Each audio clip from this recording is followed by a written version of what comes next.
Hello everyone, welcome to We Learning YouTube channel. Myself Ranjit Varnwal and I am here with another video of time, speed and distance for paper 1 mathematical reasoning for NTA NET JRF. So friends, अगर आपने time speed and distance का part 1 नहीं देखा तो पहले आप part 1 देख लें, लिंक डिस्क्रिप्शन में दिया गया है। उसके बाद पार्ट 2 देखें तो आपको सारी चीज़ें सीक्वेंस मैनर में समझ में आएंगी। और अगर आप चैनल पर नए हैं तो इस चैनल को सब्सक्राइब कर दें। NTA नेट और JRF से रिलेटेड बहुत सारी वीडियोस अपलोड होंगी और आपको टाइम टू टाइम नोटिफिकेशन मिलता जाएगा। तो फ्रेंड्स, जैसा कि हम लोग जानते हैं, पार्ट 1 में हमने आपको ये सारी चीज़ें करवा दिया है। थियोरी, कॉन्सेप्ट, मैथमेटिकल इक्वेशंस और इनसे बेस्ड जितने भी क्वेश्चंस थे सब हम लोगों ने पार्ट 1 में देख चुके हैं। अब पार्ट 2 में हम लोग बेसिकली ट्रेन्स और बोट्स से रिलेटेड डील करेंगे। जितने भी सम्स आएंगे एप्लीकेशन वाले पार्ट से, टाइम स्पीड एंड डिस्टेंस का जो रियल लाइफ एग्जांपल्स होते हैं वो ट्रेन्स और बोट्स पे रिलेटेड होते हैं। कुछ कुछ चीज़ें जैसे क्लॉक्स में भी होते हैं और एक सर्कुलर मोशन पे भी आता है। पर मैंने जब आपका NTA नेट का प्रीवियस ईयर पेपर्स उठा के देखा तो पिछले 5 सालों में मुझे एक भी क्लॉक्स और सर्कुलर मोशन पे हमको कोई भी सवाल नहीं मिला। तो इसीलिए मैं ट्रेन्स और बोट्स पे आपके क्वेश्चंस करवाने जा रहा हूँ जो कि आपको हेल्पफुल होगा। तो चलिए आगे स्टार्ट करते हैं सेशन को। तो सबसे पहले अगर आप ट्रेन्स और बोट समझ लें, उससे पहले एक बहुत ही इम्पॉर्टेंट कॉन्सेप्ट है और वो है हमारा रिलेटिव स्पीड का।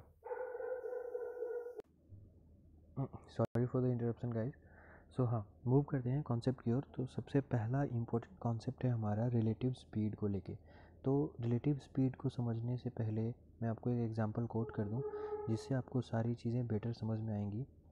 तो लेट्स सपोज ये एक ट्रेन है, ठीक है, और ये ट्रेन इधर मूव कर रही है। ये ट्रेन का इंजन है, सामने वाला इंजन होता है, इतना तो आप लोग जानकार हो ही। बाकी सारे इतने डब्बे हैं ट्रेन में, ठीक है। और इस ट्रेन में एक बंदा बैठा हुआ है, ठीक है।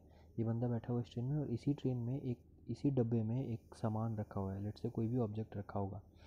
तो अगर ट्रेन मूव कर रही है और ये बंदा ट्रेन में है तो ऑब्वियसली ये भी मूव कर रहा है। तो अगर ये देख रहा है इस ऑब्जेक्ट को तो इसके रिस्पेक्ट में ये ऑब्जेक्ट क्या हो जाएगा, इस बंदे के रिस्पेक्ट में जो ट्रेन के अंदर है उसके रिस्पेक्ट में ये ऑब्जेक्ट क्या हो जाएगा, रेस्ट में होगा।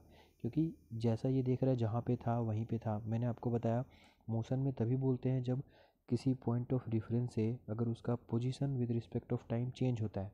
पर यहाँ पे जहाँ बक्सा रखा हुआ है, बॉक्स रखा हुआ वहीं पे है, ये बंदा देख रहा है। ट्रेन मूव कर रहा है पर ये और बक्सा एक दूसरे के पॉइंट ऑफ रेफरेंस से रेस्ट में है। पर सपोज़ करो वही बंदा सामने बाहर निकल आया और ट्रेन जा रही है।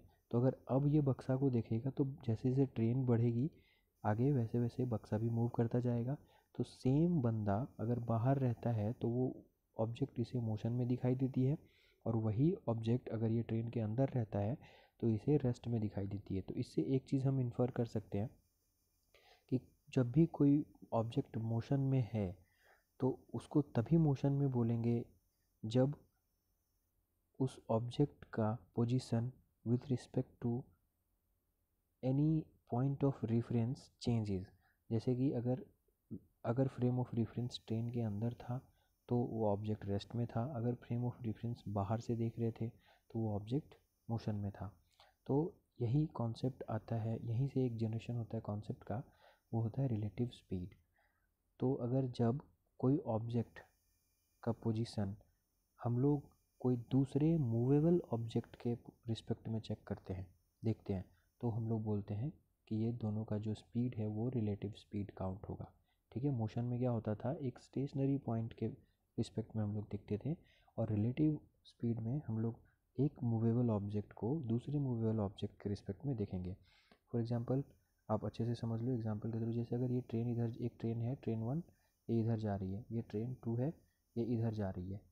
तो अगर हम बोलेंगे कि दोनों ट्रेन के लिए इस ट्रेन में बैठा इंसान ट्रेन 2 में बैठा इंसान के लिए ट्रेन T1 का स्पीड क्या हो जाएगा, या ट्रेन T1 में बैठा हुआ है उस इंसान के लिए ट्रेन T2 का स्पीड क्या हो जाएगा।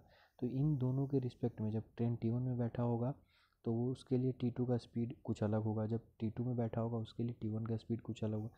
तो कभी भी एक मूवेबल ऑब्जेक्ट का स्पीड दूसरे मूवेबल ऑब्जेक्ट के रिस्पेक्ट में देखते हैं तो then we can say that the particular speed is relative speed, एक दूसरे के रिलेटिव होता है, ठीक है। चलो यहाँ तक समझ में आ गया होगा with respect to movable object क्या होता है मोशन। और relative speed in same direction and opposite direction. तो रिलेटिव स्पीड समझ में आ गया। अब देखो, एक ऑब्जेक्ट है जो सेम इस डायरेक्शन में मूव कर रहा है, लेट्स से O1 ऑब्जेक्ट है, और दूसरा ऑब्जेक्ट है O2, वो भी इसी डायरेक्शन में मूव कर रहा है। ठीक है, दोनों सेम डायरेक्शन में मूव कर रहे हैं। अब दोनों का जो रिलेटिव स्पीड होगा वो क्या होगा। और दूसरा केस आ रहा है कि एक ऑब्जेक्ट है O1, ये इस डायरेक्शन में मूव कर रहा है, और दूसरा ऑब्जेक्ट है जो O2, वो इस डायरेक्शन में मूव कर रहा है। दोनों एक दूसरे के अपोजिट मूव कर रहे हैं, तब दोनों का रिलेटिव स्पीड क्या होगा। तो देखो, ये कॉन्सेप्ट अच्छे से समझ लेना, क्योंकि यहीं से सारे सवाल बन के आएंगे। जब भी एक ही डायरेक्शन में दो मूवेबल ऑब्जेक्ट अगर मूव कर रहे हो, दोनों का डायरेक्शन सेम हो, तो जो रिलेटिव स्पीड होता है वो दोनों का डिफरेंस निकल के आता है। क्या निकल के आता है? दोनों का डिफरेंस। ठीक है, तो जैसे अगर इनका ये स्पीड S1 से जा रहा है और ये स्पीड S2 से जा रही है, तो दोनों का जो रिलेटिव स्पीड होगा अगर सेम डायरेक्शन में होगा तो S1 माइनस S2 होगा। देखो, S2 माइनस S1 भी हो सकता है, क्योंकि अल्टीमेटली हमको ज़्यादा में से कम घटाना है। मैंने पहले ही बोला डिफरेंस होगा दोनों का, क्योंकि स्पीड है तो स्पीड कभी नेगेटिव नहीं हो सकता। नेगेटिव होता है पर वो साइंस का चीज़ है, वो आपको समझ में अभी, वो आपके सिलेबस का पार्ट अभी नहीं है। तो आप ये समझ लो कि कभी भी दोनों का जब डायरेक्शन सेम हो तो जो बड़ा है स्पीड, उससे छोटे वाले स्पीड को घटा देंगे, या छोटे में से बड़ा को भी घटा देना, पर उसका मॉड ले लेना। ये साइन जो होता है ना, दो लाइन जो खींच देते हैं, इसको मॉड बोलते हैं। इसके बाहर, इसके अंदर कोई भी नेगेटिव वैल्यू भी रहेगा तो उसको बाहर में पॉजिटिव करके दे देता है, इसीलिए mod of S1 minus S2। मतलब कोई भी डिफरेंस आएगा, नेगेटिव भी आया तो उसको पॉजिटिव करके लिखना है। ठीक है, और अगर आप सेकंड केस में जब अपोजिट डायरेक्शन में हो, ट्रेन या कोई भी ऑब्जेक्ट जो एक दूसरे के अपोजिट डायरेक्शन में मूव कर रहा हो, तो दोनों का रिलेटिव स्पीड क्या होगा। तो इस केस में जब दोनों अपोजिट डायरेक्शन में हो तो दोनों का रिलेटिव स्पीड, अगर ये S1 से मूव कर रहा हो, ये S2 से मूव कर रहा हो, तो दोनों का रिलेटिव स्पीड सम हो जाता है, मतलब S1 प्लस S2 हो जाएगा। तो इसमें तो नेगेटिव आने का चांस है भी या नहीं भी, नहीं है ये नेगेटिव आने का इनफैक्ट, क्योंकि कभी भी स्पीड नेगेटिव नहीं हो सकता इस केस में। फिर बोल रहा हूँ, स्पीड नेगेटिव हो सकता है, पर वो साइंस का कॉन्सेप्ट का चीज़ है, वो आपके सिलेबस का पार्ट नहीं है, तो आप लोग ज़्यादा ध्यान उस पर मत दो। ठीक है, तो ये बात समझ में आ जाना चाहिए, और नहीं समझ में आया तो अब ये चीज़ अच्छे से समझ लो वीडियो को पॉज करके, कि अगर कोई दो ऑब्जेक्ट मूव कर रहा हो सेम डायरेक्शन में, तो दोनों का रिलेटिव स्पीड, रिलेटिव मतलब एक दूसरे के रिस्पेक्ट में स्पीड जो होगा वो दोनों का डिफरेंस होगा। और दोनों अगर एक दूसरे के अपोजिट डायरेक्शन में मूव कर रहा हो तो दोनों का जो रिलेटिव स्पीड होगा वो दोनों का सम होगा। ठीक है, यहाँ तक समझ में आया? तो चलो आगे बढ़ते हैं। ये जो कॉन्सेप्ट था वो अभी तक हमने कॉन्सेप्ट पढ़ लिया जो हमारे एप्लीकेशंस में यूज हो रहे हैं। अब कुछ बेसिक केसेस आएंगे, वो हम अगर पढ़ लेंगे, फिर आप लोग चुटकी में सारा क्वेश्चंस कर दोगे। जितने भी टाइम स्पीड एंड डिस्टेंस का एप्लीकेशंस वाले पार्ट से हैं, जितने भी, आप लोग सारा क्वेश्चंस करने के लिए बहुत अच्छे से मतलब प्रिपेयर्ड हो जाओगे। ठीक है, तो देखो, मैंने पहले ही बताया था, अगर आप पार्ट 1 देखोगे तो अच्छे से समझ में आ जाएगा कि इस पूरे चैप्टर को मैं एक ही फॉर्मूला पे कराऊंगा, और वो है एकदम fundamental equation, speed into time is equal to distance. मतलब जितना स्पीड से चल रहे हो और जितना टाइम ले रहे हो, अगर मल्टीप्लाई करते हो तो कितना डिस्टेंस कवर करोगे वो आ जाएगा।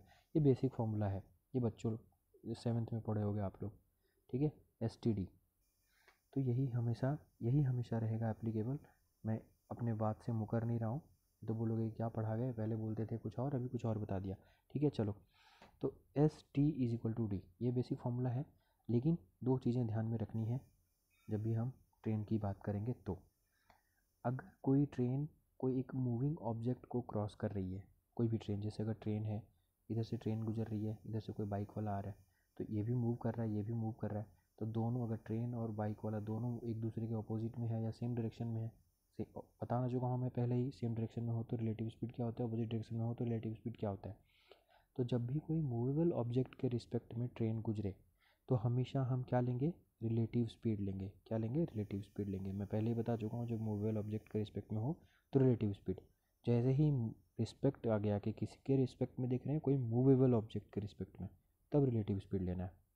ठीक है, अब दूसरा इंपॉर्टेंट कॉन्सेप्ट है ट्रेन के केस में, कि अगर कोई ट्रेन किसी ऑब्जेक्ट को क्रॉस करता है तो उसे कितना डिस्टेंस कवर करना पड़ेगा। फॉर एग्ज़ाम्पल, अगर मान लो ये एक प्लेटफॉर्म है, ठीक है, इसका डिस्टेंस है 100 मीटर। ठीक है, और यहाँ से यहाँ तक का एक ट्रेन है, इसका टोटल लेंथ है हमारा 200 मीटर, ठीक है, 200 मीटर, ठीक है। अब ये ट्रेन है इधर इधर से जा रही है, तो अगर हम बोलेंगे कि ये 100 मीटर प्लेटफॉर्म को क्रॉस कर रही है पूरा ट्रेन, तो ट्रेन को कितना डिस्टेंस कवर करना पड़ेगा? तो ये मत बोल देना कि 100 मीटर प्लेटफॉर्म है तो 100 मीटर ही कवर करना पड़ेगा। अगर ये बोल रहे हो तो तुम गलत बोल रहे हो, वीडियो पॉज करो और समझो अच्छे से। ये पूरा प्लेटफॉर्म को कब ट्रेन क्रॉस करेगी? जब यहाँ से यहाँ तक तो डिस्टेंस कवर करेगी ही, पर ट्रेन का आखिरी डब्बा इसको क्रॉस कर दे, मतलब ट्रेन का आखिरी डब्बा यहाँ हो तब, मतलब कि कुल मिला के आपका ट्रेन ऐसे होगा यहाँ से लेके इधर तक। तो ट्रेन को कितना डिस्टेंस कवर करना पड़ा? ये जो प्लेटफॉर्म का डिस्टेंस है वो प्लस ट्रेन का जो टोटल लेंथ है वो, ठीक है। आई होप आप लोगों को समझ में आ रहा होगा ये चीज़, और नहीं समझ में आ रहा होगा तो आप लोग इमेजिन करो, आप प्लेटफॉर्म पे खड़े हो, आपको ट्रेन क्रॉस कर रही है, कब बोलोगे? जब आपको कम्प्लीटली ट्रेन क्रॉस कर जाएगी, मतलब आपके सामने से अगर सबसे लास्ट वाला डब्बा निकल जाएगा तब आप लोग बोलोगे कि यस ट्रेन हैज़ क्रॉस्ड मी, ठीक है। नहीं तो ऐसे नहीं बोल पाओगे। तो ट्रेन अपने लेंथ के इक्वल तो डिस्टेंस कवर किया ही, प्लस जो ऑब्जेक्ट को क्रॉस करता है उसका डिस्टेंस भी कवर करता है, तो दोनों के इक्वल डिस्टेंस कवर करता है, length of the train plus length of the object. अब आगे वाले केस में हम लोग देखेंगे कि अगर किसी किसी में लेंथ ऑफ द ऑब्जेक्ट दिया ही नहीं रहता है या सिग्निफिकेंट ही नहीं रहता है, अब जैसे बोल देंगे एक पोल है, ठीक है, पोल का क्या हो जाता है तुम बताओ, पोल का क्या लेंथ होगा as compare to train length क्या होगा पोल का? बहुत ही अनसिग्निफिकेंट होगा, तो उसमें हम लोग उसको कवर नहीं करेंगे। कुछ बेसिक से नोटेशंस हैं जिन्हें आप देख सकते हो, ठीक है। मैं क्या यूज़ करूँगा आगे फॉर्मूला में या फिर क्वेश्चंस बनाते टाइम? स्पीड ऑफ ट्रेन को एस टी बोल दूंगा, स्पीड ऑफ ऑब्जेक्ट को एस ओ बोल दूंगा, लेंथ ऑफ द ट्रेन को एल टी बोल दूंगा, लेंथ ऑफ द ऑब्जेक्ट को एल ओ बोल दूंगा। ये तो बच्चों वाली बात हो गई फिर, ठीक है। चलो आगे देखते हैं, केस वन में क्या है, डिफरेंट केसेस आते हैं हम मैं इसीलिए केस वाइज डिवाइड कर दिया हूँ। मैं चाहता तो अभी तक जितना पढ़ा चुका हूँ वो एनफ है, डन, यहाँ तक डन हो गया है। अगर आप चाहो तो अभी यहीं से पॉज करके आप सीधा क्वेश्चन पे जंप कर सकते थे, मैं चाहता था मैं सीधा क्वेश्चन करवा सकता था, पर मैं केस वाइज इसलिए डिवाइड करा दिया क्योंकि आप लोगों को एक एक चीज़ अच्छे से क्लियर हो जाए, और आप लोग जब एक बार क्वेश्चंस को क्लासीफाई कर पाओगे ना, once you are done with classifying this particular questions, अगर आप आइडेंटिफाई करिए कि अरे ये केस वन का है ये केस टू का है, तो आपके माइंड में फटाफट फॉर्मूला आ जाएगा और आप खुद से बिना रटे हुए आप सवाल कर लोगे और आपके लिए बहुत ही ईजी बन जाएगा ये चैप्टर, ठीक है। चलो केस वन देखते हैं। When train crosses a stationary object without length, मान लो मैंने बोला ट्रेन क्रॉस कर रही है, ठीक है, तो ट्रेन क्रॉस कर रही है, कोई ऑब्जेक्ट को क्रॉस करेगी, ठीक है। तो दो चीज़ ध्यान देना है, किस जिस ऑब्जेक्ट को क्रॉस कर रही है वो क्या है, मूवेबल है या स्टेशनरी है? तो साफ लिख रहा है स्टेशनरी ऑब्जेक्ट है, मतलब सिंपल स्पीड लेना है, रिलेटिव स्पीड नहीं लेना है। हम एक चीज़ हमेशा फॉर्मूला याद रखना है, S into T is equal to D, ठीक है। तो अब देखो एस के जगह पे मेरा स्पीड नॉर्मल स्पीड ही आएगा क्योंकि स्टेशनरी ऑब्जेक्ट है, तो एस के जगह पे एस आ गया, ठीक है। और train crosses a object without length, तो इक्वेशन एस इंटू टी ही रहेगा, और डिस्टेंस कितना कवर करेगी, जितना मैंने क्या बताया था, कोई भी ऑब्जेक्ट को क्रॉस करती है ट्रेन तो कितना डिस्टेंस कवर करती है, जो ऑब्जेक्ट का लेंथ रहता है वो प्लस लेंथ ऑफ ट्रेन, मतलब length of train plus length of object.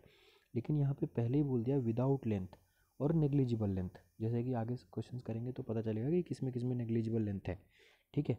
तो ये हो गया, तो ये पता चला है L T plus L O, लेकिन एल ओ यहाँ पे जीरो हो जाएगा क्योंकि विदाउट लेंथ दिया हुआ है, तो इसके लिए फॉर्मूला क्या आ गया, S into T is equal to L T. ये फॉर्मूला डिराइव हो गया, ये फॉर्मूला रटने का बात नहीं है, आपको ज़रूरत भी नहीं है, अगर आप समझ गए तो आप अच्छे से खुद से निकाल सकते हो। दूसरा केस टू में क्या बोल रहा है, when train crossing stationary object with length, तो स्टेशनरी का बात आया तो मतलब सिंपल स्पीड आएगा, बिल्कुल ऐसा आएगा, रिलेटिव स्पीड नहीं आएगा, और टाइम की जगह पे टी होगा। लेकिन ऑब्जेक्ट जिसको क्रॉस कर रहा है वो लेंथ दिया हुआ है उसका विथ लेंथ, तो जो ट्रेन ट्रैवल करेगी डिस्टेंस अगर क्रॉस करने में इस ऑब्जेक्ट को, वो हो जाएगा L T plus L O, ठीक है, क्योंकि एल ओ यहाँ पे सिग्निफिकेंट है, दिया हुआ है ऑब्जेक्ट का लेंथ। तो ये दो फॉर्मूला ड्राइव हो गया। आई होप सबको समझ में आ गया है, नहीं समझ में आया तो वीडियो को एक बार पॉज करो, दिमाग की बत्ती जलाओ और आगे समझना, ऑटोमेटिकली सब अच्छे से समझ में आएगा यार। कुछ बड़ा तोप चीज़ मैंने नहीं बताया, बस सिंपल सा फॉर्मूला है एस टी डी को रिप्लेस किया मैं डिस्टेंस के जगह पे एल टी से, क्योंकि क्रॉस करता है कोई ट्रेन किसी ऑब्जेक्ट को तो अपने लेंथ के इक्वल प्लस ऑब्जेक्ट के लेंथ के इक्वल करता है, एल टी इसलिए लिखा हूँ क्योंकि ऑब्जेक्ट यहाँ पे लेंथ दिया हुआ नहीं है, L T plus L O इसलिए लिखा हूँ क्योंकि वहाँ पे ऑब्जेक्ट का लेंथ है। एस की जगह पे ऐसे ही रखने दिया हूँ क्योंकि यहाँ पे स्टेशनरी ऑब्जेक्ट है, वो रिलेटिव स्पीड का कॉन्सेप्ट यहाँ नहीं आएगा, जब दो मूवेबल ऑब्जेक्ट होते हैं तभी आता है, ये मैं बता चुका हूँ। चलो क्लियर हो गया। एप्लीकेशन ऑफ टी में थर्ड केस क्या आता है ट्रेन में? थर्ड केस है when train crosses a moving object without length. अब देखो बात आ गया मूविंग ऑब्जेक्ट का, मतलब क्या, मूविंग ऑब्जेक्ट आया तो अब रिलेटिव स्पीड का कॉन्सेप्ट आएगा, ठीक है। तो अब देखो सबसे पहला इक्वेशन क्या है, S T D, no I S D only S T D, ठीक है, S into T is equal to D. तो क्या बोल रहा है, अगर ट्रेन मूविंग ऑब्जेक्ट के रिस्पेक्ट में देख रहे हैं, क्रॉस कर रहे हैं मूविंग ऑब्जेक्ट को, तो हमेशा रिलेटिव स्पीड ही आएगा। क्या आएगा? रिलेटिव स्पीड आएगा। तो अब इसमें भी सब केस आता है, एक अपोजिट डायरेक्शन में होगा और एक सेम डायरेक्शन में होगा। अगर अपोजिट डायरेक्शन में हुआ तो क्या हो जाता है रिलेटिव स्पीड, बताओ। अगर मान लो S1 है ट्रेन का स्पीड, सॉरी ST है ट्रेन का स्पीड, पहले ही नोटेशन में बता चुका हूँ, और SO है मेरा ऑब्जेक्ट का स्पीड, तो अपोजिट डायरेक्शन में है, दोनों एक दूसरे के अपोजिट डायरेक्शन में होते हैं दो मूवेबल ऑब्जेक्ट, तो रिलेटिव स्पीड क्या होता है मैं बताऊँ, दोनों का सम हो जाता है, तो ST प्लस SO हो जाएगा मेरा रिलेटिव स्पीड, और टाइम की जगह पे तो टाइम ही होगा, जितना टाइम लेगा दोनों, ठीक है। और डिस्टेंस कितना कवर करेगा, क्योंकि विदाउट लेंथ किसको क्रॉस कर रहा है, विदाउट लेंथ वाले ऑब्जेक्ट को, तो अपने लेंथ के इक्वल ही क्रॉस करेगा, ठीक है, ये पहले बता चुका हूँ। लेंथ ऑफ ऑब्जेक्ट यहाँ नहीं है, सेम डायरेक्शन में है, तो जो रिलेटिव स्पीड आएगी वो क्या होगी, दोनों का डिफरेंस होगा, तो S T minus S zero S O, या फिर S O minus S T, दोनों का मोड हो जाएगा, into T is equal to L T आ जाएगा मेरा। लेंथ ऑफ ऑब्जेक्ट नहीं होगा क्योंकि नेग्लिजिबल है।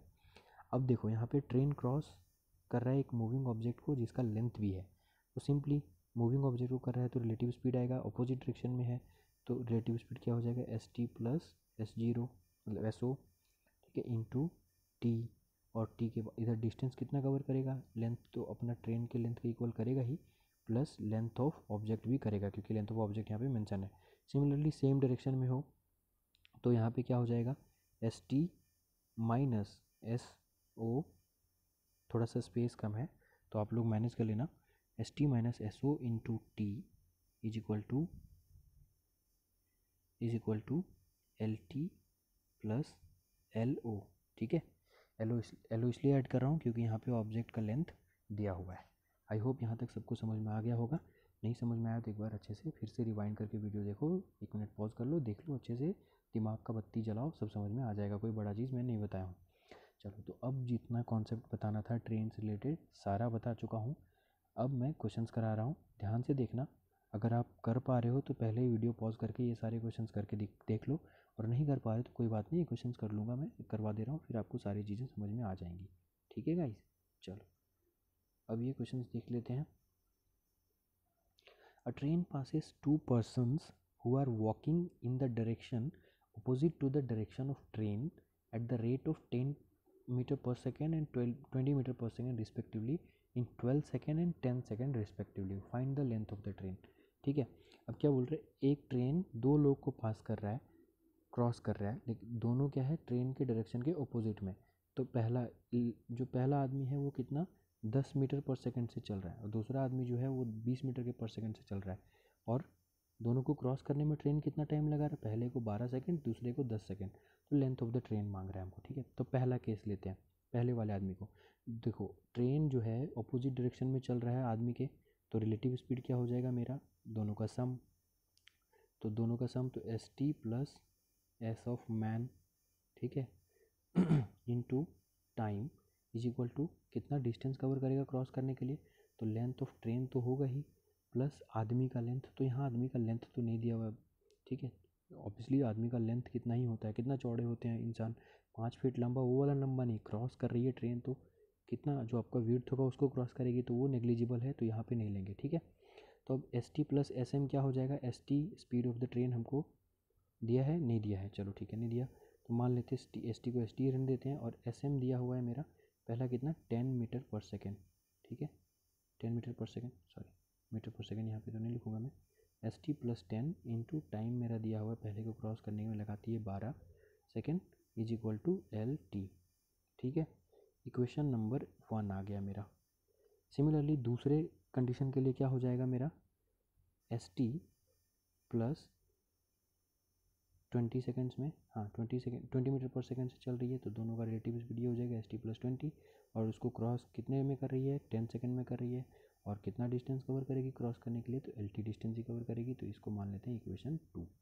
ठीक है, देखो इक्वेशन सॉल्व करना ये बेसिक मैथमेटिक्स है, आप लोगों को आना चाहिए आई होप, और अगर नहीं आ रहा है तो अभी आप ध्यान से देखो, मैं सॉल्व कर देता हूँ। पहला इक्वेशन से क्या आ जाएगा, यहाँ पे मेरा 12 S T is equal to, sorry 12 S T plus 120 is equal to L T.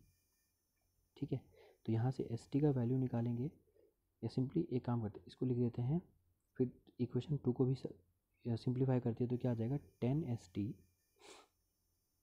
Plus 20 into 10 200 divide is equal to L T. ठीक है, समझ में आ गया। अब दो इक्वेशन, दो अननोन कैसे सॉल्व करते हैं ये तो पता ही होगा, चलो सॉल्व करके बता देता हूँ। पहला इक्वेशन को हम लोग को एस टी कैंसिल करना है, तो क्या करेंगे, पहला एक हमको क्योंकि लेंथ ऑफ ट्रेन निकाला ना एल टी, तो इसलिए हम एस टी को कैंसिल आउट करेंगे। तो पहला इक्वेशन को हम 10 से मल्टीप्लाई कर देंगे और दूसरे इक्वेशन को हम 12 से मल्टीप्लाई कर देंगे। ठीक है, तो ये क्या हो जाएगा, स्पेस तो बचा नहीं, ठीक है मैं नेक्स्ट पेज पे करता हूँ इसको, आप लोग देख लेना, नोट कर लेना, फिर मैं नेक्स्ट पेज पे करता हूँ। ठीक है, तो क्या था 12 S T plus 120 is equal to L T, इसको हम लोग 10 से करने वाले थे मल्टीप्लाई, और 10 एस टी प्लस क्या था 10 एस टी प्लस 12 इंटू 10, एक मिनट गाइस, क्या था 10 एस टी प्लस 200 ही होगा ना, एस टी प्लस 20 इंटू 10 होगा, तो 10 S T plus 10 into 20 200 is equal to L T. तो इसको हम लोग मल्टीप्लाई करने वाले थे 12 से। ऐसा ही करते हैं, अगर एस टी को हम लोग को कैंसिल आउट करना है तो ऊपर वाली इक्वेशन का जो मल्टीप्लिकेशन फैक्टर होता है वो नीचे में कर देते हैं, और नीचे वाले को और माइनस कर देंगे, क्योंकि दोनों का सम है वो दोनों का साइन है जो वो सेम है। तो ये टोटल क्या आ जाएगा मेरा, 10 से मल्टीप्लाई करेंगे तो 120 आ जाएगा, मैं इसी में कर दे रहा हूँ, आप लोग अलग से कर देना। फिर 12 से अगर 10 एस टी को करेंगे तो ये भी 120 आ जाएगा। ठीक है, अब इधर इधर करेंगे 10 से तो ये 1200 हो जाएगा, और इधर 12 से करेंगे तो ये 2400 हो जाएगा। ठीक है, अब माइनस करेंगे तो ये दोनों कैंसिल हो जाएगा, 120 S T minus 120 S T, और ये माइनस होगा तो 1200 माइनस 2400 क्या हो जाएगा, -1200, सॉरी, ठीक है, -1200 is equal to 10 L T, ये पूरे में मल्टीप्लाई हो रहा है ना, ये याद रखना। ठीक है, तो क्या आता है 10 एल टी, और ये 12 एल टी माइनस में नीचे आएगा, माइनस हो रहा था, तो 10 एल टी में से 12 एल टी जाएगा -2 एल टी। ठीक है, तो ये माइनस माइनस साइन कैंसिल हो गया, तो L T is equal to यहाँ से मेरा क्या आया 1200 divided by 2 which comes 600 metre answer. तो लेंथ ऑफ ट्रेन मेरा निकल गया 600 मीटर। ठीक है, अच्छे से समझ में आ गया होगा। अगर इक्वेशन सॉल्व करने में कहीं भी थोड़ी भी मुश्किल होगी क्योंकि स्पेस की वजह से, अगर आप लोगों को समझ में नहीं आया होगा तो आप लोग एक बार खुद से इक्वेशन सॉल्व करके देखना, कोई बड़ा बात नहीं है, सॉल्व ईजिली हो जाएगा। दो इक्वेशंस हैं, दो अननोन है, इसमें कोई बड़ा इशू नहीं है। फिर भी अगर आपको कोई प्रॉब्लम आएगी तो कमेंट सेक्शन में कमेंट करना, I try my best to figure you out. ठीक है, अब दूसरा क्वेश्चन क्या है, a train crosses a pole in 8 second, if the length of the train is 350 metres, find the speed of the train. Simple, इससे simple question कुछ आ ही नहीं सकता। ये बच्चा का है, करके देख लो यार, पॉज करके 10 सेकंड में 20 सेकंड में करो ये क्वेश्चन। चलो आई होप आप लोग पॉज करके करे होगे, इतने तो आप लोग ईमानदार हो नहीं, पर फिर भी मैं आप पे कर लेता हूँ भरोसा। चलो मैं सॉल्व करता हूँ इसको। तो train crosses a pole in 8 second, time दिया हुआ है मेरे 8 सेकेंड। देखो पोल क्या है, स्टेशनरी ऑब्जेक्ट है, तो इसमें हम रिलेटिव स्पीड का फंडा नहीं लगाएंगे, तो यहाँ पे speed is equal to S के जगह पे नॉर्मल ही रहेगा, एस इंटू टी, और मेरा डिस्टेंस कितना कवर करेगा, जो ट्रेन का लेंथ होगा वही, क्योंकि पोल का तो कोई लेंथ होता नहीं है। तो स्पीड मेरा दिया हुआ है, क्या नहीं दिया हुआ है, चलो नहीं दिया हुआ, टाइम मेरा दिया हुआ है 8 सेकेंड दिया हुआ है, और ट्रेन का लेंथ दिया हुआ है मेरा कितना 350, स्पीड ही हमको निकालना है।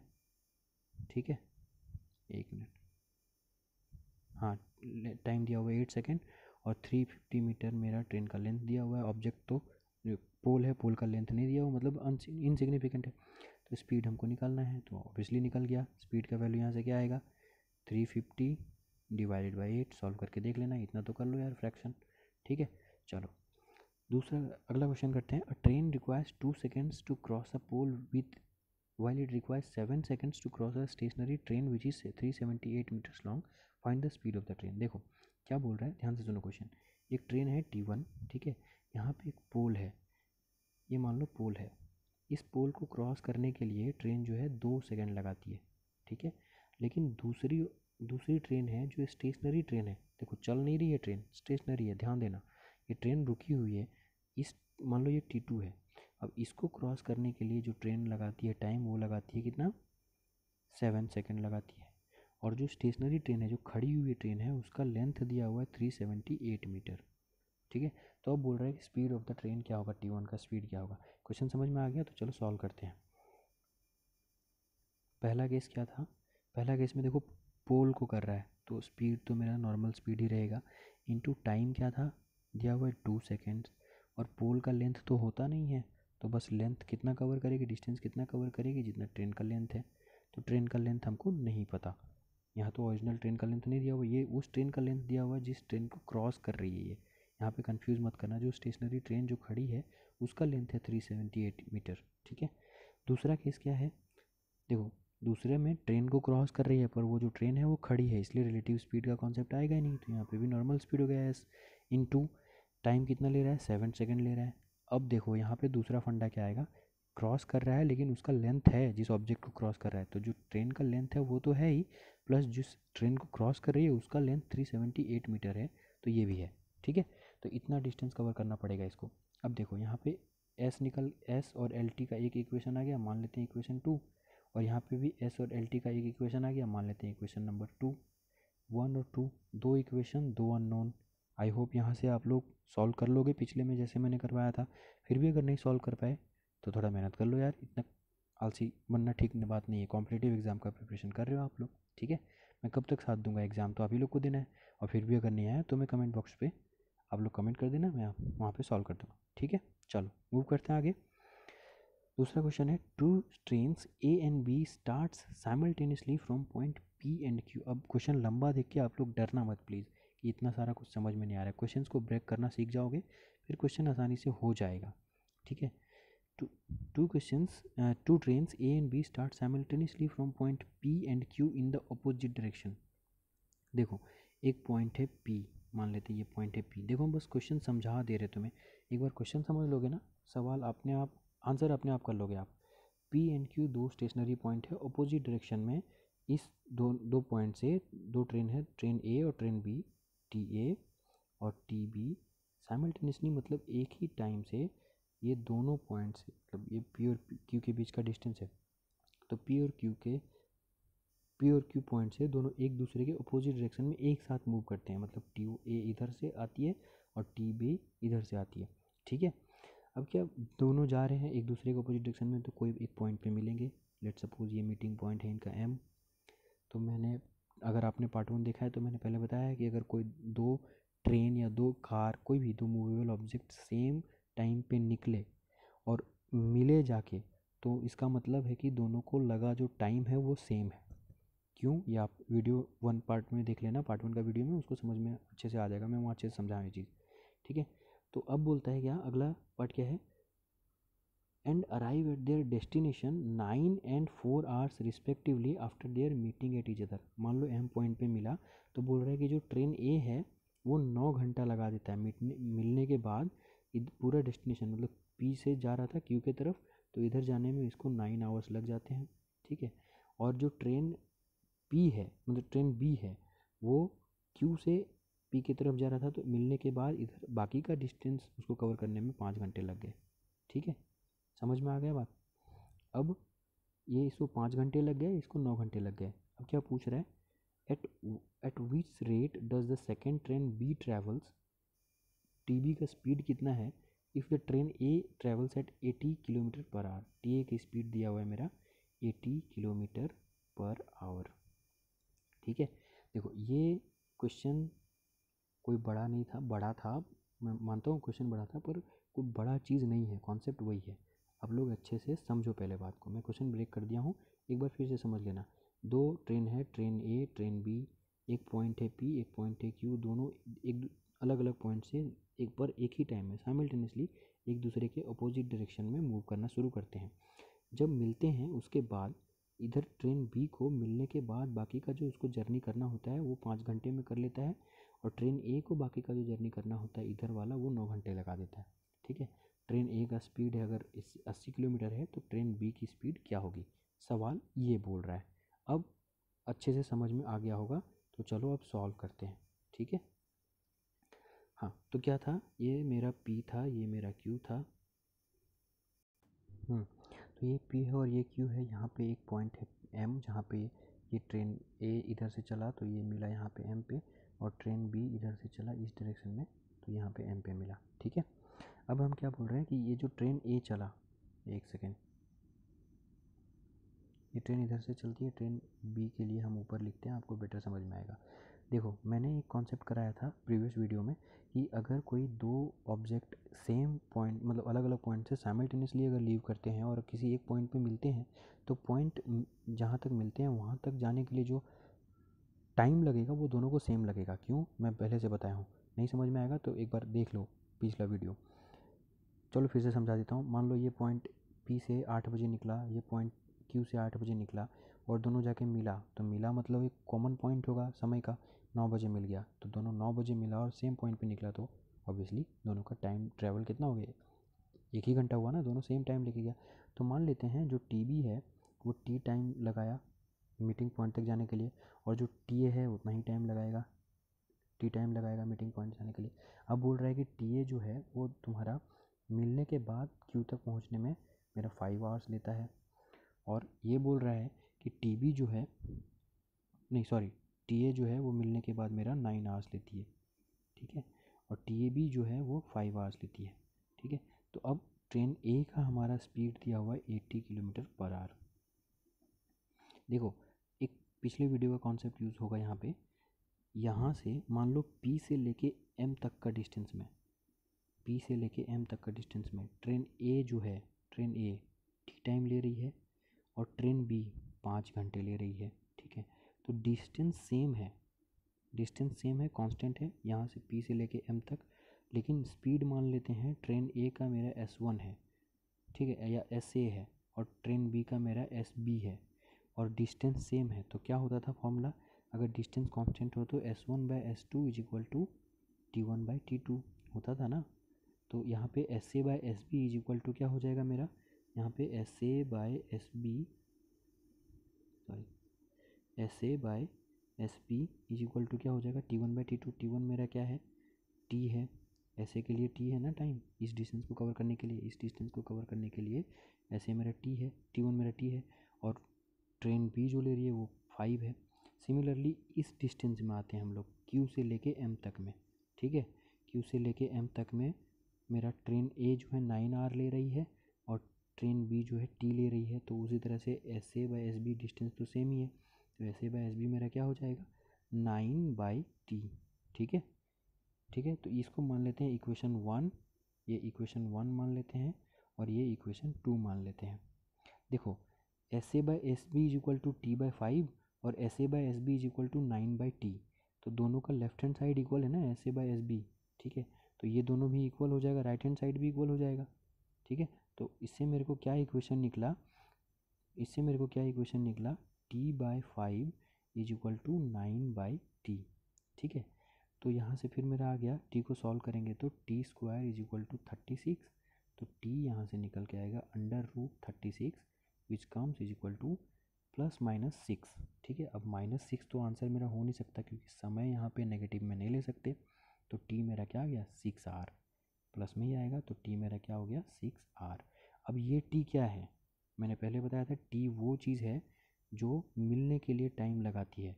दोनों ट्रेन जब चल रही थी तो मिलने में दोनों को कितना टाइम लगा ट्रैवल करने में, वो T है। तो कोई भी ट्रेन A का मान लेते हैं हम लोग या ट्रेन B का मान लेते हैं हम लोग, इधर से T टाइम लगा मिलने में और इधर कितने में लगा था, इधर कितना टाइम लगा था 4 आवर्स लगा था। ठीक है, तो टी कितना आया मेरा 6 आवर आया, और इधर कितना लगा बाकी 4 आवर। तो टोटल टाइम कितना लगा इसको 10 आवर्स। कितना लगा 10 आवर्स। तो टोटल टाइम 10 आवर्स लग गया, और ट्रेन बी का स्पीड निकालना है हमें, ठीक है। तो एक बात बताओ, वैसे ही ट्रेन ए का स्पीड इधर टी लगा था, मतलब 6 आवर लगा था, और इधर टोटल लगा था 9। तो टोटल टाइम कितना लगा 15 आवर्स लगा। तो टोटल टाइम कितना हो गया मेरा ट्रेन ए के लिए, कितना हो गया 9 + 6 15, 15 आवर हो गया। और स्पीड कितना दिया था 80 किलोमीटर पर आवर के स्पीड से ट्रेन चल रही थी, ट्रेन ए हमारी। तो टोटल डिस्टेंस जो है, टोटल डिस्टेंस पी और क्यू के बीच का निकल जाएगा। तो 15 इंटू 80 हो जाएगा ना, स्पीड इंटू टाइम कर देंगे तो हमारा टोटल डिस्टेंस निकल जाएगा। तो कितना आ जाएगा 1200 किलोमीटर, 15 टी 20 से 1200 किलोमीटर आ गया मेरा पी से लेके क्यू तक का डिस्टेंस। हम डिस्टेंस क्यों निकाले ये चीज़, क्योंकि हमको निकालना है ट्रेन बी की स्पीड, और ट्रेन बी की स्पीड के लिए हमको ट्रेन बी का टोटल ट्रैवल टाइम चाहिए, जो कि निकल चुका है 6 + 4 10। लेकिन टोटल डिस्टेंस भी तो चाहिए, तो टोटल डिस्टेंस जितना ट्रेन ए ट्रैवल करेगी उतना टोटल डिस्टेंस ट्रेन बी भी ट्रैवल करेगी, पी से लेके क्यू तक। तो अब हमको ट्रेन बी की स्पीड निकालनी है। तो ट्रेन बी के लिए स्पीड क्या हो जाएगा, वो total distance travel divided by total time taken by train B. Total time कितना लगा था 6 + 10 आवर्स। तो 10 कट गया, तो मेरा क्या निकल गया 120 किलोमीटर पर आवर, ठीक है। ये क्वेश्चन थोड़ा लेवल का क्वेश्चन था। अब अगर आपको समझ में आ गया तो वेल एंड गुड, आपको बहुत अच्छे से कॉन्सेप्ट क्लियर हो गया है। नहीं समझ में आया तो एक बार बहुत अच्छे से देखना इसको पॉज करके, कि ये क्वेश्चन हमारा कैट का था, ठीक है। मैं बस इसलिए इस क्वेश्चन को रखा हूँ ताकि आप लोग ये समझ जाओ कि ये कोई बड़ा चीज़ मैं कॉन्सेप्ट नहीं यूज़ किया हूँ। मैं जो बताया हूँ कि आपको एक फंडामेंटल इक्वेशन पे सारा सिलेबस करवाऊँगा, सारा चैप्टर करवाऊँगा, बस वही आपको प्रूफ करने के लिए क्वेश्चन डाला था कि कैट लेवल का क्वेश्चन भी बस एक ही फंडामेंटल इक्वेशन पे सॉल्व हो जाएगा। चलो ठीक है, आगे चलते हैं। अब दूसरा कॉन्सेप्ट आता है ट्रेन्स पढ़ने के बाद बोट्स का। बेसिकली बहुत सारे क्वेश्चंस आते हैं इस चैप्टर से जो कि बोर्ड्स पे रिलेटेड होते हैं। तो स्टूडेंट्स गलती कहाँ कर देते हैं, उनको 2-3 कॉन्सेप्ट नहीं समझ में आता है। मैं फिर बता दूँ, यहाँ पे भी देखो STD ही इक्वेशन है, same speed into time is equal to distance. बस 2-3 कॉन्सेप्ट नहीं समझ में आता है कि अप स्ट्रीम डाउन स्ट्रीम क्या होता है। स्टिल वाटर में बोट का जो स्पीड है वो फिर अगर अप स्ट्रीम में कितना स्पीड हो जा रहा है, डाउन स्ट्रीम में कितना स्पीड हो जा रहा है। तो 2 कॉन्सेप्ट समझ लो पहले, कि speed of the boat in still water and in the moving stream क्या होता है। देखो पहले स्ट्रीम क्या होता है, स्ट्रीम मतलब नदी का बहाव, पानी का बहाव। तो ये जो दिख रहा है ना, ये आपको GIF ऐड कर रहा हूँ मैं, दिख रहा होगा जिधर से पानी गिर रहा है, मतलब पानी का जो अपस्ट्रीम, जैसे नदी चल बहती है तो ग्रेविटी फ्लो में बहती है, ठीक है। ग्रेविटी में बहती है, इसका मतलब अपर जो होता है अपर फ्लो स्लोप में बहती है। जो अपर मेरा होता है साइड, उधर से लोअर साइड की तरफ बहती है। देखो इधर बह रही है ऐसे, ठीक है। तो पानी जो बहने का डायरेक्शन होता है, पानी बहने का जो डायरेक्शन होता है वो हमारा अप स्ट्रीम से डाउन स्ट्रीम की तरफ होता है। किधर से, अप स्ट्रीम से लेके डाउन स्ट्रीम की तरफ बहता है। डाउन स्ट्रीम मतलब नदी में अगर आप डाउन पहाड़ से मान लो नदी निकल रही है, और इस पॉइंट को कंसीडर करेंगे तो ये मेरा अप स्ट्रीम हो गया, ये मेरा डाउन स्ट्रीम हो गया। लेकिन वही इस पॉइंट को और इस पॉइंट को कंसीडर करेंगे तो इस केस में मेरा ये अप स्ट्रीम हो गया, ये डाउन स्ट्रीम हो गया, ठीक है। आई होप आपको समझ में आया होगा। और relative speed while up stream and down stream movement, जब रिलेटिव स्पीड क्या होता है अपस्ट्रीम और डाउनस्ट्रीम मूवमेंट में, ये समझना पड़ेगा। वही मैं बता रहा हूँ कि रिलेटिव स्पीड मतलब 2 मूवेबल ऑब्जेक्ट, ठीक है। तो मान लो अगर नदी में जा रहे हैं, कोई बोट से जा रहे हैं, और अगर हम लोग डाउन स्ट्रीम की तरफ जा रहे हैं, कोई अपस्ट्रीम वाले पॉइंट से डाउन स्ट्रीम की तरफ जा रहे हैं, तो हमारा जो बोट का स्पीड होगा वो जितना एक्चुअल स्पीड होगा उससे बढ़ नहीं जाएगा, क्योंकि स्पीड तो बोट का जा ही रहा है, प्लस डाउन स्ट्रीम में जा रहे हैं तो वाटर का कुछ फ्लो हो रहा है। तो इसीलिए जब अप स्ट्रीम से डाउन स्ट्रीम की तरफ जाते हैं तो जो मेरा रिलेटिव स्पीड होता है वो speed of boat plus speed of stream भी हो जाता है, दोनों का ऐड हो जाएगा। सिंपली सोचो यार, पानी में बहाव मिल रहा है, जिधर पानी बह रहा है अगर उधर जा रहे हो तो खुद से तो नाव चला ही रहे हो, प्लस जो पानी का बहाव है उधर भी जा रहे हो। प्लस अगर अपोजिट डायरेक्शन में जाते हो, मान लो तुम डाउन स्ट्रीम से अप स्ट्रीम की तरफ जाते हो, मतलब जिधर पानी का बहाव है उसके अपोजिट डायरेक्शन में चल रहे हो, तब क्या होगा, तुम्हारा जो एक्चुअल स्पीड होगा, मान लो स्पीड ऑफ बोट, और उसमें से स्पीड ऑफ स्ट्रीम घटा दोगे, वो तुम्हारा एक्चुअल स्पीड निकलेगा। इफेक्टिव स्पीड उतना ही होगा ना जितना, मान लो तुम इधर से आ रहे हो, ये पानी इधर से बह रही है, तुम इधर से जा रहे हो, ठीक है। अब स्पीड मान लो इसका 10 मीटर पर सेकेंड का है पानी का, और तुम 30 मीटर पर सेकंड से जा रहे हो वापस, तो तुम्हारा 10 मीटर तो यही न्यूट्रल कर दे रहा है ना, तुम्हारा इफेक्टिवली कितना हो रहा है 20 मीटर पर सेकंड ही हो रहा है, बस वही है और कुछ नहीं है। ठीक है, तो अगर अपोजिट अपस्ट्रीम से डाउनस्ट्रीम में जा रहे हो मतलब पानी का बहाव तुमको सपोर्ट कर रहा है, इसलिए तुम्हारा स्पीड बढ़ गया, उसमें ऐड कर देना। और अगर तुम डाउनस्ट्रीम से अपस्ट्रीम जा रहे हो तो तुम्हारा पानी अपोज कर रहा है, इसलिए तुम स्पीड अपना जो होगा घट जाएगा, इसलिए उसमें माइनस कर देना। आई होप समझ में आ गया हो। वैसे ही देखो उसमें बस नोटेशन यूज़ किया हूँ, एस बी को speed of boat, S W को स्पीड ऑफ वाटर स्ट्रीम, ठीक है, और एस मतलब normal speed of the movement, मतलब फाइनल स्पीड क्या होगा मेरा, ठीक है, रिलेटिव स्पीड क्या होगा, S B minus S W होगा या S W minus S B होगा। ठीक है, अब चलो सीधा सवाल करते हैं। A boat sail down the river for 10 kilometre and then up the river for 6 kilometre. The speed of the river flow is 1 kilometre per hour. What should be the minimum speed of the boat for the trip to take maximum of 4 hours. देखो time दे दिया है कि हमको time 4 hours ही है, और पहला क्या है, स्पीड कितना हमको लगाना पड़ेगा वो पूछ रहा है। टाइम फिक्स कर दिया है 4 आवर, मतलब टाइम दे रखा है हमको कितना 4 आवर्स। और बोल रहे हैं speed boat sail down the river. Down the river मतलब क्या हुआ, डाउन स्ट्रीम में की तरफ जा रहा है, मतलब अप स्ट्रीम से डाउन स्ट्रीम में जा रहा है, तो उधर का कितना जा रहा है 10 किलोमीटर गया, इधर कितना डिस्टेंस कवर किया 10 किलोमीटर। तो ये 10 किलोमीटर डिस्टेंस कवर किया अप स्ट्रीम से डाउन स्ट्रीम में, मतलब इसका जो स्पीड होगा वो स्पीड ऑफ द बोट होगा प्लस जो speed of the river flow होगा 1 किलोमीटर वो हो जाएगा इस डिस्टेंस के लिए। अब दूसरे में क्या है, अप द रिवर मतलब डाउन स्ट्रीम से अप स्ट्रीम चल रहा है, तो उसके लिए इस कितना चला 6 किलोमीटर चला, और 6 किलोमीटर के लिए मेरा स्पीड क्या हो जाएगा, देखो अप द रिवर चल रहा है मतलब रिवर फ्लो भी नेगेटिव में आएगा ही, तो एस जो बोट का स्पीड होगा उसमें से -1, क्योंकि मेरा उतना काट देगा अपोज करेगा वाटर फ्लो। ठीक है, तो क्या बोल रहे हो, what should be the minimum speed of the boat, कितना होना चाहिए कि 4 घंटे में ये पूरा जर्नी कवर कर ले। तो देखो टाइम दिया हुआ है, तो total time taken in the total journey क्या हो जाएगा, 10 किलोमीटर में कितना टाइम लगा वो और 6 किलोमीटर में कितना टाइम लगा वो, टोटल हमको इक्वल 4 आना चाहिए। तो टाइम इज इक्वल टू क्या होता है, एस टी डी याद है, टाइम इज इक्वल टू क्या होता है, डिस्टेंस अपॉन स्पीड। ठीक है, तो डिस्टेंस क्या है मेरा 10 किलोमीटर पहले के इसमें, और स्पीड क्या है मेरा एस बी प्लस 1, और इसमें प्लस करेंगे, इसमें डिस्टेंस कितना है मेरा 6 किलोमीटर दूसरे अप वाले में पार्ट में, और स्पीड कितना है मेरा एस बी -1। ठीक है, ये इक्वल टू आना चाहिए मुझे 4 के। ठीक है, यहाँ से देखो एस बी निकल जाएगा सॉल्व करोगे तो 6 किलोमीटर, ये के नहीं है 6 बस रख लेना, तो यहाँ से मेरा एस बी निकल के आ जाएगा। ठीक है, आप लोग सॉल्व कर लेना, अगर नहीं सॉल्व कर पाए तो फिर मैं आपको सॉल्व करके बता दूंगा, पर ये बेसिक इक्वेशन है यार, सॉल्व करना है, वीडियो लंबा हो जाएगा जूट का, इसलिए मैं आपको नहीं देख बस ऐसे नहीं सॉल्व करके दे रहा हूँ। ठीक है, चलो ये 4 है। ठीक है, चलो आगे करते हैं। A man rows 6 kilometre per hour in still water. Still water मतलब पानी का कोई बहाव नहीं है, अगर पानी एकदम शांत है तब उसमें जो मैन का स्पीड है, जो नाव चलाता है उसका स्पीड है 6 किलोमीटर पर आवर। ठीक है, if the river is running at 3 kilometre per hour it takes him 45 minutes to row a place and back. बोल रहे हैं कि अगर रिवर का स्पीड जो है 3 किलोमीटर पर आवर का है तो 45 मिनट लग जाते हैं उसको एक जगह पे जाने में और वापस आने में। मान लो इस जगह पे था वो, और अपस्ट्रीम है ये, और इधर डाउन स्ट्रीम है, मतलब नदी का बहाव इधर है। ठीक है, तो यहाँ से पी से क्यू में जाने में और वापस आने में इसको लग जाते हैं 45 मिनट। टाइम कितना दे रखा है 45 मिनट। इसको ये टाइम में को हम लोग आर में चेंज कर लेंगे तो डिवाइड कर देंगे 40 से, तो मेरा क्या आ जाएगा 3/4 आवर्स। ठीक है, और जाने में मेरा स्पीड क्या हो जाएगा 6 + 3, क्योंकि 6 किलोमीटर स्टिल वाटर में था, 3 था हमारा रनिंग वाटर का स्पीड। ठीक है, और वापस आने के टाइम में इसका स्पीड कितना हो जाएगा 6 - 3, 3 हो जाएगा। तो ठीक है, और बोला है कि कितना दूर कितना है, तो स्पीड दिया हुआ है हमारा, टाइम हमारा टोटल दिया हुआ है, हमको निकालना क्या है डिस्टेंस। निकल जाएगा, नहीं निकलेगा तो मैं निकाल के दिखा देता हूँ। हाँ ये क्वेश्चन था ना। तो बेसिक क्या था मेरा equation, S into T is equal to D.